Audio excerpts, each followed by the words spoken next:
Sebagai manusia, kita semua merupakan sebuah entitas yang unik dan memiliki perbedaan pendapat. Namun, tak semua pihak dapat mengungkapkan perbedaan pendapatnya dan memilih untuk bungkam. Inilah topik pembahasan saya hari ini. Saya Nasya Natania dengan NIM 21104-11108. Hari ini saya akan membahas tentang muted group theory atau teori kebungkaman. Yang pertama di sini adalah definisi teori. Saya akan membacakannya, yaitu muted group theory atau teori kebungkaman adalah teori yang membahas mengenai fenomena yang terjadi di lingkungan sosial. Kelompok yang terbungkam adalah kelompok yang ada karena adanya tekanan-tekanan dari kelompok yang lebih dominan yang menyebabkan kelompok bungkam memiliki kesulitan dalam berbahasa. Karena kesulitan tersebut, kelompok bungkam merasa terkekang dan memutuskan untuk bungkam.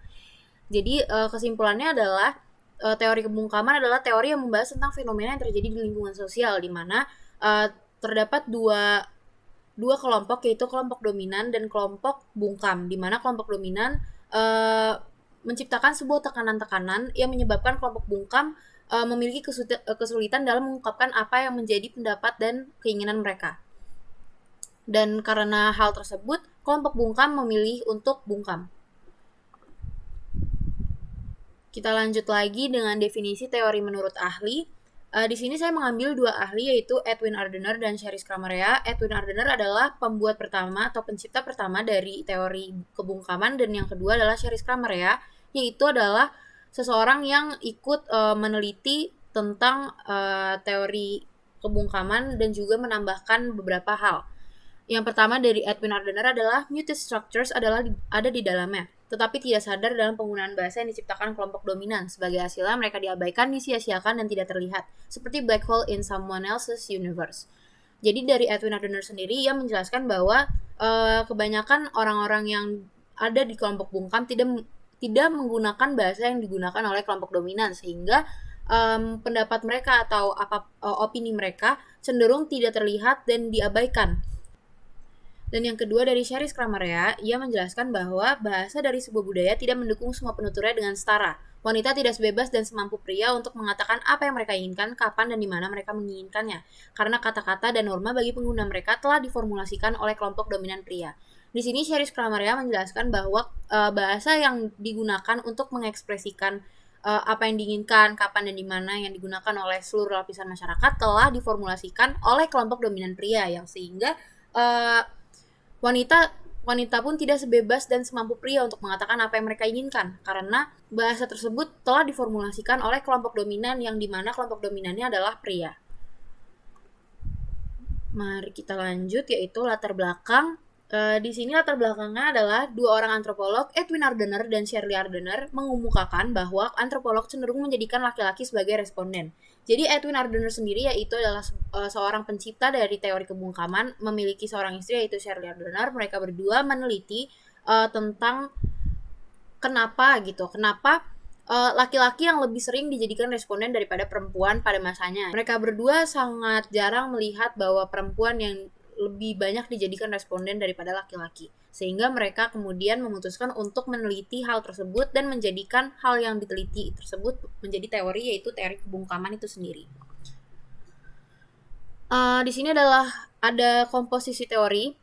Yang pertama adalah kelompok dominan, kelompok yang memiliki kuasa dalam budaya. Yang kedua jenis kelamin, yaitu kategori biologis yang terdiri dari pria dan wanita. Dan gender, yaitu kelompok sosial yang didasarkan atas perilaku yang dipelajari yang membentuk maskulinitas dan feminitas pada sebuah budaya tertentu. Jadi untuk kelompok dominan sendiri, seperti yang tadi sudah saya jelaskan juga, kelompok dominan adalah orang yang memiliki kuasa dalam budaya, yang dimana kelompok dominan lebih banyak memimpin. Dan yang kedua adalah jenis kelamin, yaitu ya kategori biologis pria dan wanita. Dan gender, yaitu adalah sebuah konstruksi sosial di mana adanya maskulinitas dan feminitas pada sebuah budaya tertentu. Seperti contohnya adalah di foto tersebut yang sudah saya attach, di mana ada perempuan dan laki-laki, di mana perempuannya berbicara bahwa ia meminta laki-lakinya untuk menjaga anaknya. Honey, can you stay home with the baby while I go and change the oil in the car? Tapi suaminya bilang, but baby, I'm a man, isn't that woman's work? Hal yang bisa saya simpulkan dari foto ini adalah adanya gender inequality, di mana perempuan bisa melakukan dan mau melakukan apa yang dilakukan oleh laki-laki, namun laki-laki tidak mau melakukan sebaliknya. Kita lanjut di asumsi teori. Yang pertama adalah perbedaan persepsi berdasarkan gender. Wanita mempersepsi dunia secara berbeda dibanding pria karena pengalaman pria dan wanita berbeda serta adanya kegiatan-kegiatan yang berakar pada pembagian pekerjaan. Yang pertama adalah polarisasi gender, memandang pria dan wanita sebagai kutub yang berbeda, dan kedua adalah giliran kerja kedua, di mana fenomena wanita bekerja yang menghabiskan waktu 8 jam di tempat kerja dan pekerjaan lainnya ketika di rumah. Jadi tuh tentunya dengan perbedaan gender yang ada, pastinya kita memiliki perbedaan persepsi dan kita pastinya memiliki cara persepsi yang berbeda antara satu sama lain. Karena hal itu juga dikarenakan oleh pengalaman yang berbeda dan juga cara berpikir dan cara dan lifestyle yang berbeda, sehingga persepsi dunia pun juga akan berbeda. Mari kita lanjut. Asumsi teori yang kedua adalah dominasi pria, di mana sistem persepsi pria dianggap lebih dominan, terutama dalam dunia politik, sehingga menghambat ekspresi bebas dari model alternatif wanita untuk mengenal dunia. Yang bisa saya tangkap dari dominasi pria adalah sistem persepsi pria dianggap lebih unggul daripada sistem persepsi wanita, sehingga terutama di dalam dunia politik, sehingga pria dapat lebih mengekspresikan apa yang diinginkannya dan pendapat mereka dibandingkan wanita itu sendiri, sehingga pria dianggap lebih ekspresif karena dapat mengekspresikan dengan bebas apa yang ada di isi kepalanya dibandingkan wanita itu sendiri. Dan yang ketiga adalah proses penerjemahan wanita, di mana wanita diharuskan untuk mentransformasikan model mereka sendiri sesuai dengan ekspresi yang diterima oleh pria. Di sini yang saya simpulkan adalah wanita memiliki cara berbahasa yang tentunya berbeda dengan laki-laki, di mana wanita itu lebih rumit dalam menjelaskan sesuatu hal, sedangkan laki-laki itu lebih simple. Maka dengan kerumitan yang dimiliki wanita diharuskan untuk mentransformasikan model mereka sendiri, yaitu kerumitannya menjadi lebih simpel seperti ekspresi yang diterima oleh pria, sehingga hal tersebut juga menyulitkan untuk perempuan karena mereka harus menerjemahkan bahasa mereka kepada bahasa pria. Kita lanjut lagi. Di sini adalah proses pembungkaman, di mana yang pertama adalah mengejek dengan contoh wanita diberi cap dan stigma bahwa mereka lemah, banyak bicara, manja, dan lain-lain. Yang kedua adalah ritual. Dalam pernikahan, wanita diserahkan oleh orang tuanya kepada calon mempelainya. Dan yang ketiga adalah kontrol, yang dimana pengambilan keputusan dilakukan oleh laki-laki dan perempuan hanya mengikutinya. Dan yang keempat adalah pelecehan, yaitu contohnya adalah pelecehan seksual. Yang pertama dari mengejek, hal ini masih sering ditemukan di seluruh lapisan masyarakat, walaupun mungkin kuantitasnya pun sudah lumayan jarang, mungkin karena sudah banyak juga yang menyuarakan tentang isu gender equality dan lain-lainnya, yaitu wanita diberi cap dan stigma bahwa mereka lemah. Banyak sekali yang menganggap bahwa wanita itu lemah dan banyak bicara, sehingga mengejek itu merupakan proses pembungkaman yang pertama, karena hal tersebut akan menghancurkan mental dari kelompok bungkam itu sendiri. Yang kedua adalah ritual, yang dimana dalam pernikahan wanita diserahkan kepada orang tuanya kepada calon mempelai, yang dimana hal itu terasa atau terdengar seperti menjadikan perempuan sebagai objek yang diserahkan dan diberikan kepada calon mempelainya yang merupakan seorang pria, yang dimana menunjukkan bahwa pria merupakan kelompok dominan dan wanita adalah kelompok bungkam. Yang ketiga adalah pengambilan keputusan. Hingga saat ini, menurut saya, karena saya juga meninjau dari lingkungan yang saya tempati, banyak sekali pengambilan keputusan yang cenderung dilakukan oleh laki-laki, dan perempuan hanya dapat mengikutinya atau memberikan opini yang cukup sedikit dari apa yang mungkin mereka ingin sampaikan. Yang keempat adalah pelecehan, yang sudah pasti contohnya adalah pelecehan seksual itu sendiri. Berikut adalah strategi perlawanan. Yang pertama adalah menyebutkan strategi-strategi perlawanan dengan mengangkat isu mengenai penyebab kelompok bungkam. Menyebutkan strategi-strategi perlawanan bisa dimulai dengan mungkin menyebarkan campaign atau mengangkat isu mengenai penyebab kelompok bungkam, agar kelompok bungkam juga pun dapat berbicara dan keluar dari kelompok yang bungkam itu sendiri, sehingga mereka diberikan kebebasan dalam berbicara dan mengungkapkan opini yang mereka miliki.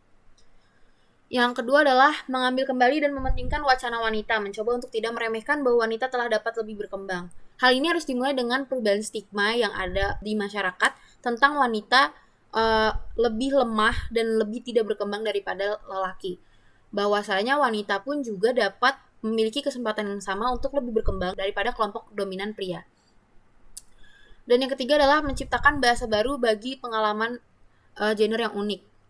Hal ini dikarenakan agar wanita juga bisa dengan leluasa menceritakan pengalaman mereka dan dapat dimengerti dengan mudah oleh lelaki.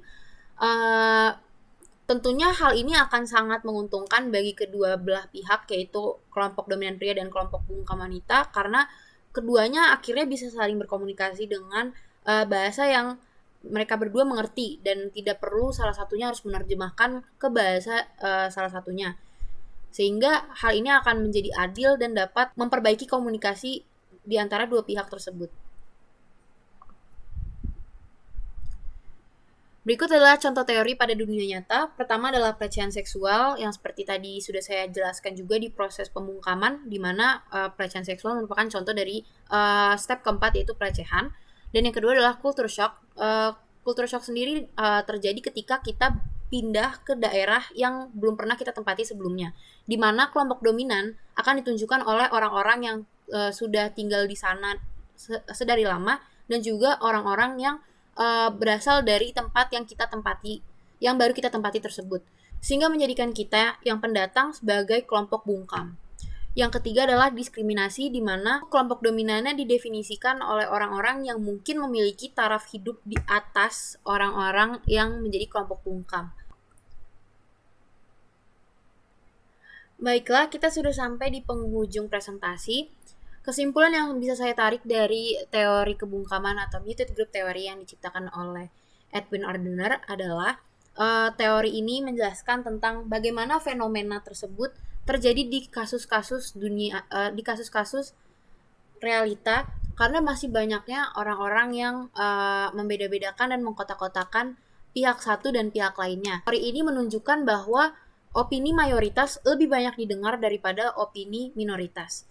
Sehingga minoritas sendiri pun tahu bahwa opininya pun tidak akan lebih relevan daripada opini kelompok mayoritas, sehingga mereka cenderung untuk memilih untuk bungkam. Karena kelompok minoritas sangat sulit untuk menyuarakan apa yang mereka inginkan, dan apabila mereka menyuarakannya, belum tentu hasil yang mereka ekspektasikan akan terjadi, sehingga mereka cenderung untuk memilih untuk bungkam.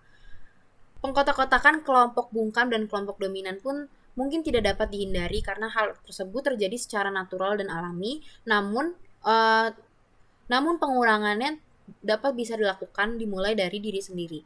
Ya, terima kasih sebelumnya. Wassalamualaikum warahmatullahi wabarakatuh.